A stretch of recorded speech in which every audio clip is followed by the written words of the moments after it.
नमस्कार दोस्तों, bloody tax के आज के बहुत ही ज्यादा खौफनाक से बिल्कुल भूतिया से एपिसोड में आप सभी लोगों का बहुत बहुत स्वागत है। जी हाँ दोस्तों, आज का ये वीडियो जितना ज्यादा भूतिया, जितना ज्यादा डरावना है, बिल्कुल उसी की तरह फिल्मी भी है। लेकिन सच बताऊं तो आज की ये कहानी पूरी तरह से सत्य घटना के ऊपर आधारित है। दरअसल ये घटना एक ऐसे परिवार के साथ घटी जो कि अपनी जिंदगी बहुत ही अच्छे से बिता रहा था। उनकी जिंदगी में किसी भी तरह की कोई परेशानी नहीं थी और ना ही वो कभी सोचते थे कि हम किसी अजीबोगरीब मुसीबत में फंसेंगे। लेकिन इनकी जिंदगी में अजीब चीजों की शुरुआत कहां से होती है पता है?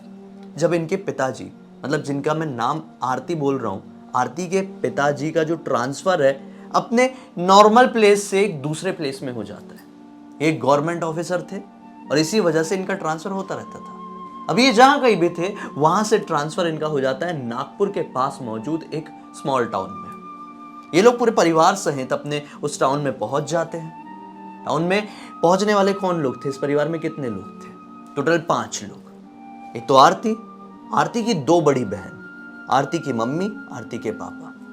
ये लोग उस टाउन में पहुंचते हैं। मैं टाउन का नाम डिस्क्लोज नहीं करना चाहता वरना डिफेम जैसा हो जाएगा, है ना? तो उस टाउन में पहुंचते हैं और बहुत ही कम समय में पता लगा लेते हैं एक अच्छा खासा रेंटेड घर। ये घर बड़ा आलीशान था, खूबसूरत था, सभी लोग खुश होते हैं और खासकर बच्चे।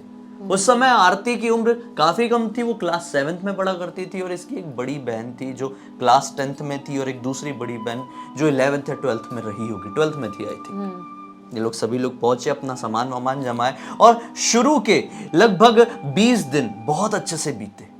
लेकिन 21वें दिन से इनके परिवार में अजीबोगरीब चीजें होना शुरू हो गई। 21वें दिन से आरती की जस्ट बड़ी वाली बहन जो कि 10th क्लास में पढ़ा करती थी, उसकी तबीयत खराब होना शुरू हो गई। सभी लोगों को जो घर के थे उनको चिंता हुई कि कैसे इतनी तबीयत खराब हो रही है। मतलब वेट बहुत तेजी से गिरना शुरू हो गया। ना ही ये कहीं बाहर गई थी, ना ही बाहर का खाना खाई थी और ना ही इसे कुछ भी ऐसा हुआ था, कोई रिएक्शन वगैरह कुछ भी नहीं।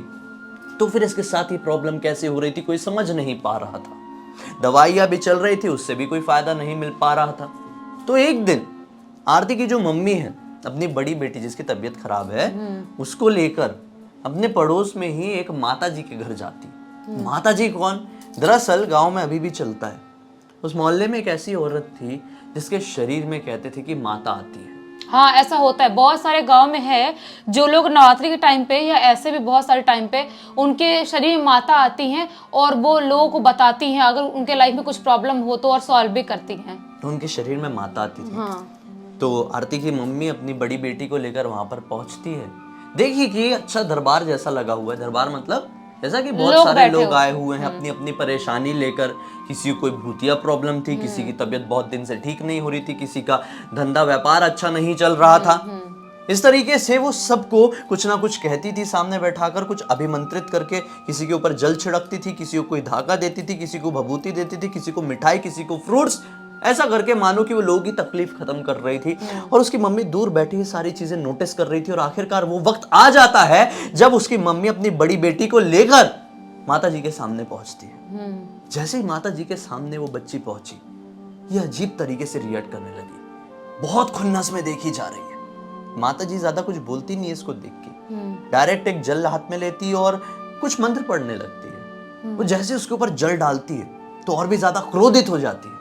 माता जी उसका ये रवैया देखकर स्माइल करती है और इसकी मम्मी को कहती है कि जाओ अब सब कुछ ठीक होने लगेगा। उसकी मम्मी इसको घर पर लेकर आ जाती है। घर पर आने के बाद जब आरती अपने घर स्कूल से पहुंचती है तो सारी बातें आरती को भी पता चलती। तो आरती टेंशन में आती है कि क्या हो गया मेरी बड़ी बहन को। लेकिन अभी भी चीजें नॉर्मल नहीं हुई थी। धीरे धीरे करके बड़ी बहन की तबीयत और भी ज्यादा बिगड़ने लगी। मतलब वो ठीक नहीं हो पा रही थी। अब तो ऐसी सिचुएशन आ गई थी कि वो खाना खा ही नहीं रही थी यार, खा ही नहीं रही थी। मतलब इतना खाना खा रही थी कि बिल्ली कितना खाती होगी उतना। मतलब वो बहुत बुरी तरह से पोजेस थी, मतलब कि उसका खाना पीना सोना सब कुछ हराम हो गया था। पोजेस थी या कुछ और परेशानी? अभी सुनो तो, अभी सुनो, जरूरी नहीं है पोजेस थी। अब क्या होता है कि घर के सभी लोगों को ये बात समझ में आ जाती है। इस दिन के कुछ दिन और बीतते हैं। कुछ दिन और बीतने के बाद एक दिन की बात है कि आरती और आरती की सबसे बड़ी वाली बहन किचन में अपना काम कर रही थी। वो बहन नहीं जिसकी तबीयत खराब है, वो बहन जो कि बड़ी थी, क्लास 12th में थी। 10th वाली की तबीयत खराब थी ना। तो ये दोनों किचन में खड़े हुए कुछ बना रहे हैं और सभी लोग अपने हॉल में बैठे हुए हैं। हॉल में बैठ के अपना कुछ काम कर रहा है, कोई टीवी देख रहा है, ये लोग अपना किचन में सामान खाना कुछ भी बना रहे हैं। अचानक से दोनों को एक साथ क्या फील होता है कि उनके पीछे से कोई क्रॉस करके गया। दोनों एक साथ पीछे पलटकर देखती है, पीछे कोई भी नहीं था। ये पहला दिन था, ये पहली बार ऐसा हुआ कि उनको अपने घर में किसी और की मौजूदगी का एहसास हुआ। इन्हें ऐसा लगा कि ये प्रेजेंस जानी पहचानी नहीं थी। ये तुरंत भाग के हॉल की तरफ जाते हैं, पूछते हैं कि आप में से कोई अभी अंदर किचन की तरफ आया था क्या? सभी लोग बोलते नहीं, हम तो यहीं बैठे थे, अपना अपना काम कर रहे थे। और वो बहन भी जिसकी तबीयत खराब है, वो अपने रूम में सो रही थी। फिर ये कैसा हुआ? लेकिन खैर इन लोगों ने नजरअंदाज कर दिया। अब ऐसे करते करते क्या हुआ कि ये जो बच्ची थी 10th वाली, इसकी और भी ज्यादा तबीयत बिगड़ने लगी। अब घर वाले लोग बहुत टेंशन में आ गए, बोले एक और बार माता जी के पास जाना पड़ेगा। एक और बार उसकी मम्मी माता जी के पास लेकर पहुंचती है। माता जी इस बार बोलती है कि इसको कोई परेशानी है बड़ी। पहली बार माता जी ने इनसे कुछ बोली, इसको कोई बड़ी परेशानी है। अभिमंत्रित करके एक धागा दी, बोले इसको धागा ये बांध के रखो, इसकी अब तबीयत ठीक होने लगी। और ध्यान देना, इसके हाथ से ये धागा निकले ना, और ये भी ना निकाले। नोटिस करना, अगर ये निकाल दी तो परेशानी में पड़ सकती है। घर पे आते हैं और जादुई तरीके से, चमत्कारी तरीके से उस दिन से उसकी तबीयत में सुधार आने लगता है। मतलब अब जो खाना नहीं खा रही थी, खाना खा रही थी। अब जूस वूस पीना शुरू करी थी। ऐसा लगा था जो वेट इतनी तेजी से गिरा था वो धीरे धीरे बढ़ना शुरू हो गया और अब सब ठीक सा लगने लगा था। तो जब दुनिया नॉर्मल हुई तो घर वाले बैठ के आपस में बात कर रहे हैं। दरअसल कुछ बाहर के मेहमान भी आए हुए थे, तो मेहमानों ने भी कुछ अजीबोगरीब एक्सपीरियंस किया था इस घर में। क्या बात कर रहे हैं कि यार हमको ऐसा लगता है कि इस घर में कोई है। फिर सभी लोग बोलते हैं कि हाँ हमने भी ऐसा फील किया कि कोई औरत है। फिर बच्चे भी बोलते, मतलब सभी लोग कुछ ना कुछ एक्सपीरियंस कर रहे थे उस घर में काफी दिनों से, लेकिन कोई किसी से कह नहीं रहा था क्योंकि सबको ऐसा लगता था शायद ये हमारी गलतफहमी है, शायद ये कोई वहम है, क्या ही बोले किसी को। सब लोग सोचेंगे कि क्या भूत भूत बोल रहा है, फालतू डराने की कोशिश कर रहे हैं अपने आप में। तो कोई किसी को बोल नहीं रहा था, लेकिन सबको कुछ ना कुछ महसूस हो रहा था। वो दिन था, उस दिन के बाद से वापस से उस बच्ची की तबीयत खराब होना शुरू हो जाती। मतलब अभी तक तो ठीक थी, लेकिन जब घर वालों ने बैठ के डिस्कस किए कि कुछ गड़बड़ है, कोई है घर पे, जब ये बात उनके घर में जग जाहिर हो गई, तब से उस लड़की की तबीयत और भी ज्यादा बिगड़ना शुरू हो गई। लेकिन ऐसा क्यों हुआ, ये भी समझ में नहीं आया कि ऐसा क्यों हुआ कि जो चीज के बारे में बात किया कि कुछ ना कुछ प्रेजेंस है किसी इस घर में, और उसके बाद वापस से उसकी सेम सिचुएशन में आ गई। वो जो भी प्रेजेंस रही होगी वो बुरा मान गई ना। हाँ, बुरा मान गई कि तुमको पता चल गया अगर मेरी प्रेजेंस है तो क्यों है, पता लगा और उसको सॉल्व करो। ऐसा हो जाता है भाई नेगेटिव एनर्जीज का। अगर उनकी प्रेजेंस आपको समझ में आ गई और उनको पता चल गया है कि इनको मेरी प्रेजेंस समझ में आ गई है, तो अब जो वो चाहती है वो आपको करना पड़ेगा। वो जिद्दी होते हैं और आप नहीं करोगे तो वो गुस्से में आ जाएंगे और आपके साथ बहुत ही बुरी बुरी चीज कर सकते हैं। तो वैसे ही हुआ, इस बच्ची की तबीयत और भी ज्यादा बिगड़ने लगी। लेकिन इस बच्चे की ही क्यों, ये तो भाई मिस्ट्री है, ये बाद में समझ में आएगा एंड में। तो और भी ज्यादा खराब होने लगी। तो एक दिन की बात है, दवाई ववाई चल रही थी और घर वाले समझ नहीं पा रहे थे कि क्या करें। हाँ। तो मम्मी बड़ी परेशान थी और टहलते टहलते अपने मोहल्ले में थोड़ी आगे बढ़ती है, तो उनकी मुलाकात एक आंटी से होती जो कि ज्यादा उम्र की थी। आंटी बोलती है क्या हुआ, बहुत ज्यादा टेंशन में लग रही हो, हाँ किसी बात की कोई परेशानी है क्या? तो बोलती है हाँ परेशानी तो है, और परेशानी का कारण भी बताती है। तो बूढ़ी औरत क्या बोलती है कि मैं तो सोची ही थी कि तुम आओगे इस घर में और तुमको कोई परेशानी होगी। तो मम्मी को समझ नहीं पाती है बात, बोलती है कि यार क्यों, आप ऐसा क्यों कह रहे हो, क्या कारण है, क्या परेशानी, और इस घर से रिलेटेड क्या है? बोलती है कि तुम इस घर की सच्चाई नहीं जानती।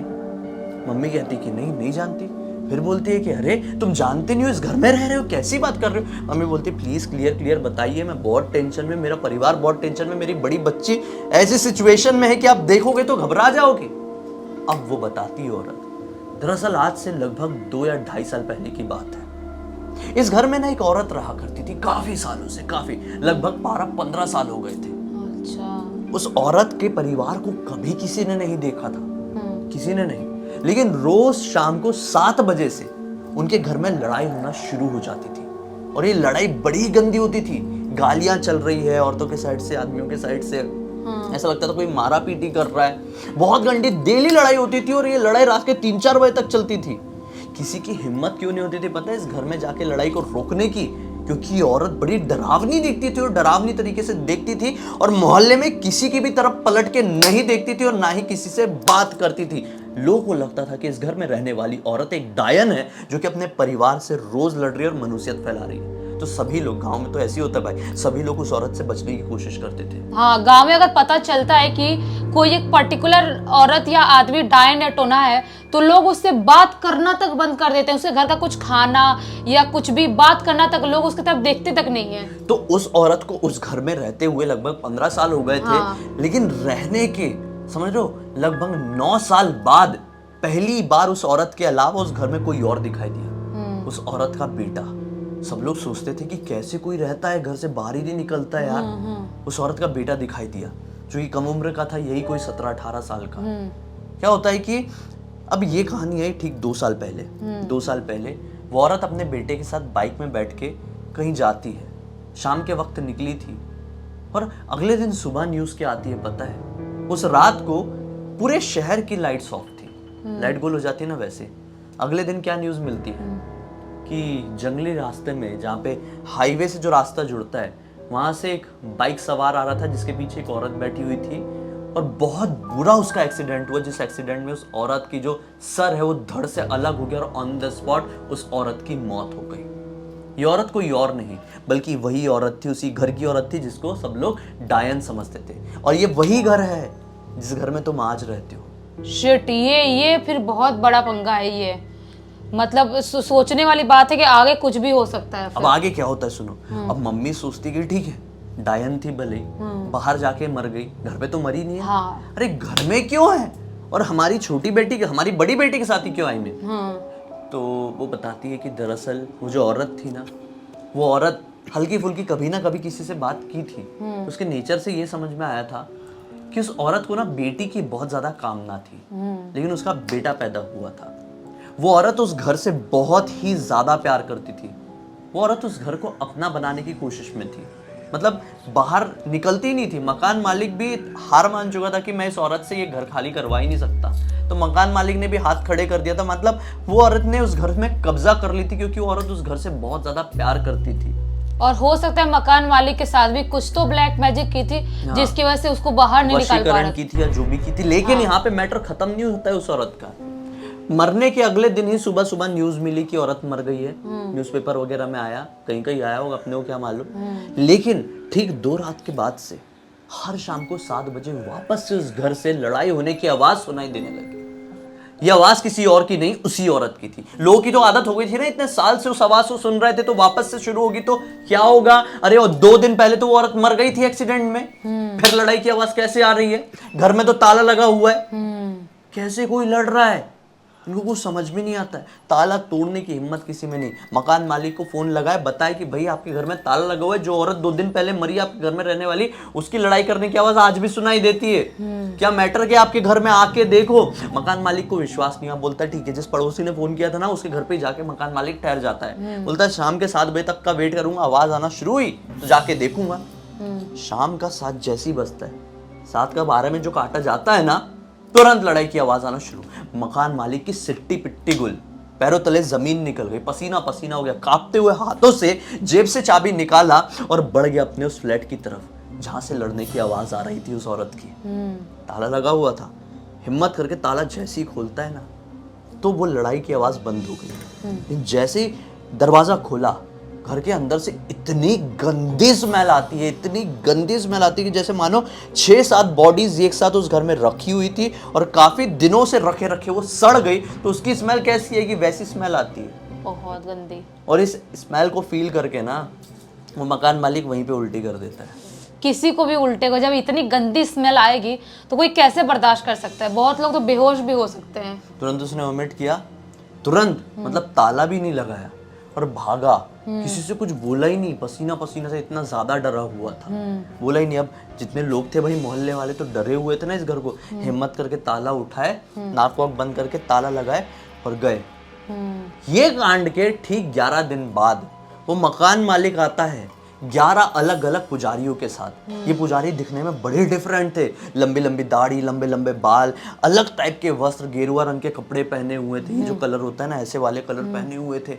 और वो लोग किसी से बात नहीं कर रहे थे, केवल अपनी एक स्पीड में आए थे और सबके चेहरे में एक अलग रौनक थी। मतलब एक ऑरा होता है ना, स्ट्रॉन्ग ऑरा, सबकी सब पंडितों में ये वाला ऑरा था। दिखने में बहुत ही ज्यादा खतरनाक तपस्वी टाइप के लग रहे थे। तो वो उनके पीछे पीछे ये भी आता है वो लोग घर के अंदर प्रवेश करते हैं, 3 घंटे बाद बाहर निकले, वापस से ताला लगाया गया और फिर से मकान मालिक ने किसी को देखा भी नहीं, किसी से बात भी नहीं किया।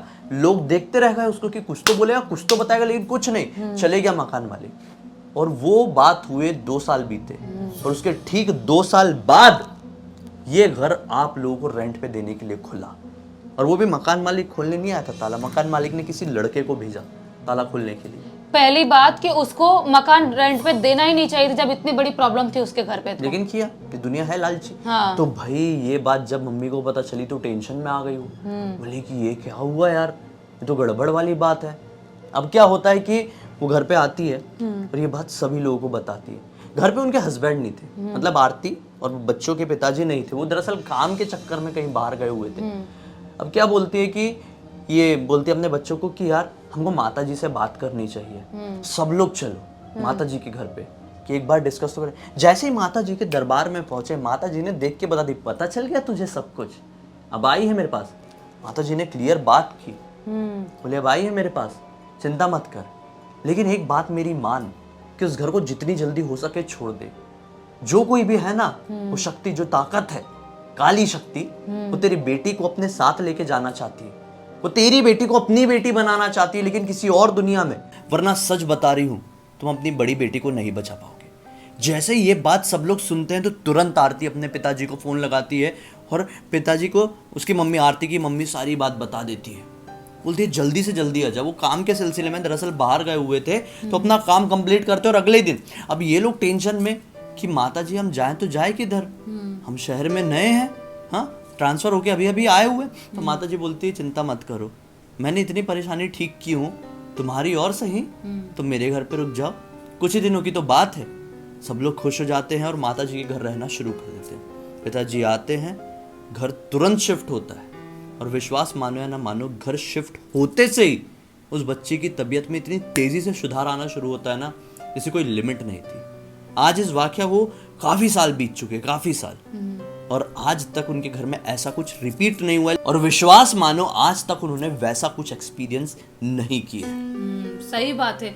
जो उस घर में जो आत्मा थी, जब तक उस घर में थी तब तक उनका कुछ बिगाड़ सकती थी, लेकिन जैसे ही उन्होंने उस घर को छोड़ा, वो आत्मा उस घर के चंगुल से बाहर नहीं निकल सकती उनको कुछ भी बिगाड़ने के लिए। दरअसल वो जो आत्मा थी ना, उसको घर से इतना मोह था कि उसकी आत्मा बंध गई, मोह छोड़ नहीं पाई ना। हाँ, इसलिए उसकी आत्मा को तृप्ति नहीं मिल पाई।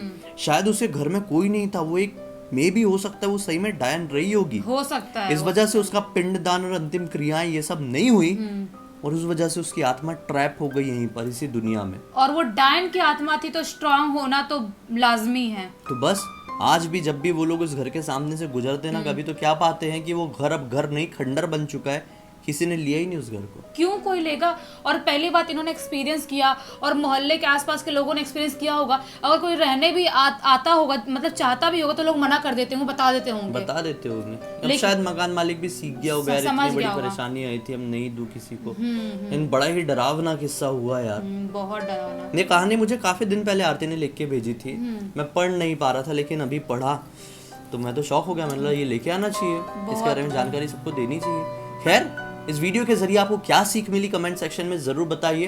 अब तक इस वीडियो को देखे हैं तो लाइक जरूर कर देना, चैनल को सब्सक्राइब करके बेल आइकन दबा के ऑल के ऑप्शन में क्लिक करना, क्योंकि इसी तरह के हैरान कर देने वाले खौफनाक वीडियोस आप लोगों के सामने डेली लेके आते रहते हैं। इन सबकी लिंक इस वीडियो के डिस्क्रिप्शन बॉक्स में मिल जाएगी, क्लिक करके डायरेक्टली वहां पर पहुंच जाना। और आप लोगों के पास भी कुछ इसी तरह की कहानी, कोई सुझाव या टॉपिक है तो लिख भेजना, हो सकता है हमारा अगला वीडियो आप लोगों की कहानी या टॉपिक के साथ ही बन रहा हो। चलिए कल फिर से मिलते हैं, तब तक के लिए बहुत बहुत धन्यवाद। आपका दिन शुभ हो।